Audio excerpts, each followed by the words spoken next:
As the stalemate with Russia deepens over the fate of Ukraine, Washington and its NATO allies are bulking up military commitments in Eastern Europe. President Biden has put thousands of American troops on high alert. Denmark is sending F-16 fighter jets to Lithuania. Spain is sending a warship to the Black Sea, and the Netherlands is sending F-35 fighter aircraft to Bulgaria. Meanwhile, the United Kingdom is airlifting Javelin anti-armor missiles, Turkey is transferring Bayraktar TB2 drones, Poland is sending Pirunia shoulder-fired surface-to-air missiles, while Canada is deploying a security task force on Ukrainian soil. Even the smaller nations are stepping up. Latvia and Lithuania are shipping Stinger anti-aircraft missiles to Kiev. However, while some NATO allies transfer weapons to Ukraine, others are not. Germany is not sending arms, but it has delivered a field hospital and 5,000 helmets, a deed that has been ridiculed across Eastern Europe. Kiev's mayor, for instance, responded by saying that Germany might send pillows next. Are you getting enough help from the Germans? Is joke. By the way, I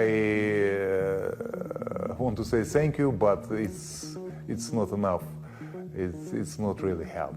But anecdotes aside, German officials insist that a Russian violation of Ukraine's territorial integrity would have grave consequences. But action talks louder than words. Berlin has not only ruled out weapon exports to Ukraine, but it has also held back the shipment of German-based military hardware from Estonia to Ukraine. What's more, German lawmakers have been ambiguous about the Nord Stream 2 gas pipeline running from Russia to Germany and whether or not the controversial pipeline would be part of sanctions against Russia. Olaf Scholz, the head of the German government, has consistently declared that Nord Stream 2 is a private sector venture entirely separate from the Ukrainian crisis.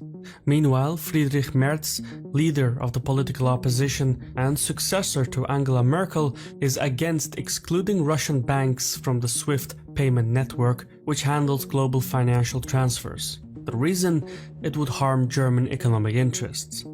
Yet perhaps the most controversial statement came from Kai-Achim Schönbach, the chief of the German Navy, who was caught on tape saying Ukraine would never be able to regain Crimea and that Putin wants and deserves respect. But what he really wants is respect. He wants, on eye level, he wants respect. And my God, giving someone respect is low cost, even no cost. So if I was asked, when I was asked, it is easy to even give him the respect he really demands and probably also deserves. The Vice Admiral later resigned from office, but his attitude prevails in the German political spectrum. These developments and more have frustrated the efforts of NATO, which seeks to secure unity and unanimity to deal with Russia. No country matters more to European unity than Germany. Yet, Berlin's reluctance to confront Moscow is wavering a unified European front. Germany's official reasoning for its posture, or lack thereof, is historical responsibility. Sensitivities between Moscow and Berlin are shaped by centuries of cultural exchange, trade, and conflict.